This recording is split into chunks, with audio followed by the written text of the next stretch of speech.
গাইবান্ধা সদরে খন্দকার মোড় এলাকায় ফ্ল্যাট ভাড়া নিয়ে পুরো বাড়ি দখলে নেয়ার চেষ্টার অভিযোগ উঠেছে মারজানা মিমি নামে এক নারীর বিরুদ্ধে। অভিযুক্ত ওই নারী গাইবান্ধা সরকারি বালক উচ্চ বিদ্যালয়ের শিল্প ও সংস্কৃতি বিভাগের সহকারী শিক্ষিকা। তিনি দিনাজপুর সদরের দক্ষিণ বালুবাড়ি গ্রামের মিজানুর রহমানের মেয়ে। অভিযোগকারী বলছেন ৩ মাস আগে বাড়ির মালিক শামসুন্নাহার বেবির কাছ থেকে ফ্ল্যাট ভাড়া নেন এই শিক্ষিকা। এতদিন সব ঠিকঠাক চললেও কয়েকদিন ধরে খন্দকার মোড়ের ৩ তলা এই বাড়িটি নিজের বলে দাবি করছেন ভাড়াটিয়া মারজানা। বাড়ির মালিক শামসুন্নাহার বেবি বলছেন ৩ তলা বাড়িটির নিচ তলায় ওয়ালটনের শোরুম, তিনি থাকেন ২য় তলায়, ৩য় তলায় থাকেন এই শিক্ষিকা।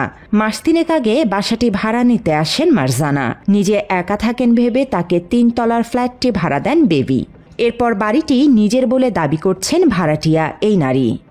হুমকি আমকি দিবে, আমি একা সিটি বাড়ি, ছেলে মেয়ে মামন থাকাই কাটি, তা আমারও তো একটা জীবন ইতিহাস, কয়দিন আমি দৌড়তে গাড়িতে। শামসুন্নাহার আরও বলেন, বাড়ি ছাড়তে বললে উল্টো তাকেই বাড়ি ছেড়ে দিতে বলছেন বদমেজাজি এই শিক্ষিকা। একই সাথে প্রতিনিয়তই তাকে দিচ্ছেন হত্যার হুমকিও। এই অবস্থায় নিজের জীবন নিয়ে শঙ্কায় রয়েছেন তিনি। দুর্বৃত্ত ওই শিক্ষিকাকে দ্রুত বাড়ি থেকে নামিয়ে দিতে প্রশাসনের সহায়তা চেয়েছেন তিনি। প্রত্যক্ষদর্শীরাও বলছেন, বাড়ি ছাড়তে বললেই বাড়িওয়ালার ওপর ক্ষিপ্ত হয়ে নানা ধরনের হুমকি দেন মিমি। বললে বলে বাসা আমার, গরু আমার, সবকিছু আমার, আমার অসুবিধা হবে। বাড়ির নিচ তলায় থাকা ওয়ালটন প্লাজার ম্যানেজার বলছেন, হুট করে এসে শোরুমটি নিজের দাবি করছেন মারজানা। যার যা ইচ্ছা শোরুম থেকে নিয়ে যেতে বলেন। ম্যানেজার আরও বলেন, মাঝে মধ্যে নিজের রুমে ঢোকার আগে নিয়ে যান আগরবাতি। ওই শিক্ষিকা মাদকাসক্ত বলেও ধারণা তাদের।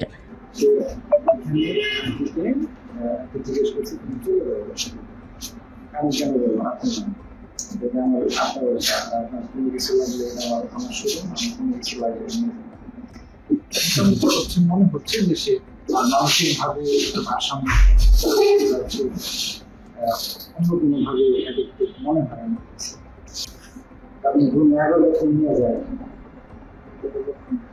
মাত্র ৩০% টাকায় জমির মালিক হয়ে নতুন বাংলাদেশের গড়ে তোলার স্বপ্ন দেখা বাংলা বসতি। অভিযোগ পেয়ে ওই নারীর সাথে কথা বলতে যায় সদর থানার পুলিশ। দরজা খুলে পুলিশ দেখা মাত্রই ব্যস্ততা দেখিয়ে দরজা বন্ধ করে দেয় মারজানা। এরপর ডাকাডাকি করলেও তার আর সারা শব্দ পাওয়া যায়নি।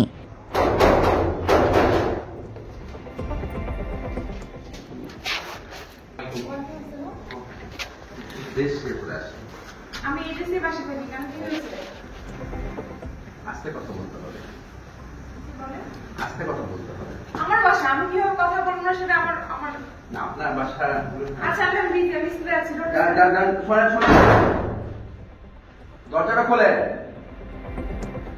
এ নিয়ে বাংলা এডিশনের সাথে কথা বলেছেন গাইবান্ধা সরকারি বালক উচ্চ বিদ্যালয়ের প্রধান শিক্ষক সুশান্ত কুমার দেব। তিনি বলেন, এর আগে যতগুলো প্রতিষ্ঠানে মারজানা ছিলেন প্রত্যেকটি বিদ্যালয় থেকে মানসিক সমস্যার কারণে তাকে বদলি করা হয়েছে।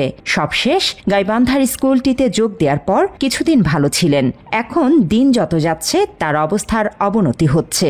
এক পর্যায়ে তিনি নিজে দেশের রাষ্ট্রপতিও দাবি করেছেন। যে স্টেশনে ছিল সব একই অভিযোগের কারণে তাকে বদলি করা হচ্ছে। এখানেও আসছে, এখানেও 2 মাস ভালোই ছিল, কারণ পরিবেশ পর্যায়ে এখন দেখা যাচ্ছে যে মস্তিষ্ক আগের মতোই। এখন এখানেও অভিযোগ তৈরি হচ্ছে। এখন আমরাও অভিযোগ দেব। বাপকে দেখলে আপনি ডাকেন, 1000বার আসবেন, কারণ তো বাপকেই মানে পচে না আর কি। এরকম এখানে যখন আসছে বলছে যে আমি বাংলাদেশের প্রেসিডেন্ট বা ঢাকা বিশ্ববিদ্যালয়ের ভাইস চ্যান্সেলর, বা কখনো বলছে যে আমি পিএইচডি করতে ইন্ডিয়া যাচ্ছি। এসব জানার পরে বাংলা এডিশন টিম কথা বলার চেষ্টা করে অভিযুক্ত মারজানা মিমির সাথে। তবে বাংলা এডিশন টিম দেখেই শিক্ষকদের কক্ষ থেকে বেরিয়ে যেতে বলেন তিনি। একটু আপনার সাথে কথা বলতে চাই।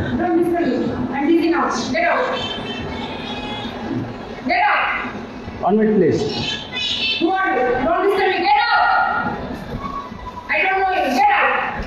মুঠোফোনে মানসিক সমস্যার কথা স্বীকার করছেন ওই সহকারী শিক্ষিকার বাবা মিজানুর রহমান। তিনি বলেন, সরকারি চাকুরি নেয়ার পর থেকে তার মানসিক সমস্যা দেখা দেয়। এ কারণেই আগের সব স্কুলগুলো থেকে বদলি করা হয়েছে। মানসিক সমস্যা আছে, আমি কিন্তু সাপোর্ট দিয়ে চাকরিটা করাচ্ছি, চাকরি কিন্তু 3.5 বছর পার হয়েছে, বুঝছেন?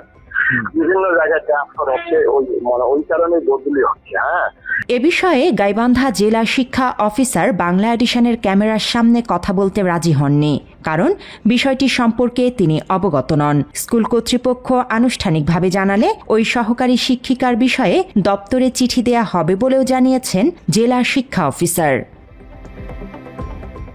জান্নাতুল ফেরদৌস, বাংলা এডিশন।